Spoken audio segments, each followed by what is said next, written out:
What do you call a sad cranberry? A blueberry. Aww. This is my Nutritarian Cranberry Sauce Recipe. No sugar added. Okay guys, super easy cranberry sauce recipe.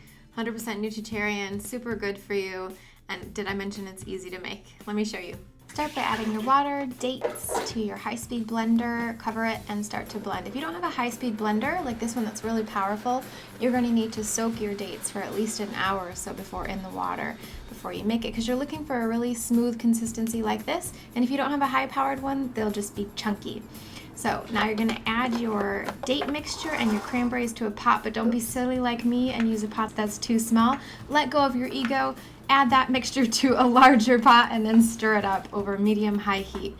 Keep stirring for a while, your mixture will start to bubble, and the cranberries are going to start to cook here in a little bit. Just cover it up, because when it bubbles it can splash a bit. Even when you stir it, you want to keep it covered just a little bit like I'm doing here. Let it cook and cook and cook. You want to cook down those cranberries until they actually start to pop.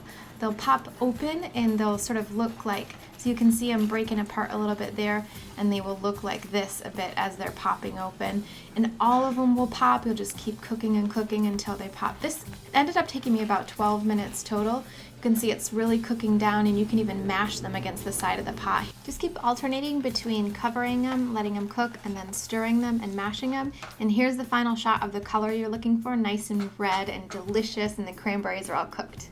It's nice and creamy right now, and actually I prefer this consistency, but feel free to just run it through a mesh strainer so you don't have the chunks of cranberries if you don't like it. This way it turns into more like an applesauce consistency. It's delicious either way.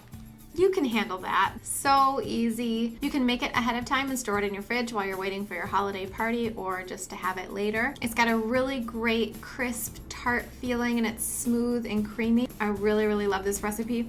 Whenever I used to do regular Thanksgivings back in the day, I would always use like butter and a bunch of sugar or maple syrup or things like that, but this one is great because it only uses dates, so you get all that fiber as well. And blending it makes it super creamy, so it's a really nice texture. I hope you use this recipe on your holiday parties. Let me know what you think of it down below in the comments. Make sure to subscribe to my YouTube channel to get the updates as soon as I post videos, and sign up for my email newsletter to get a free Healthy Recipes cookbook.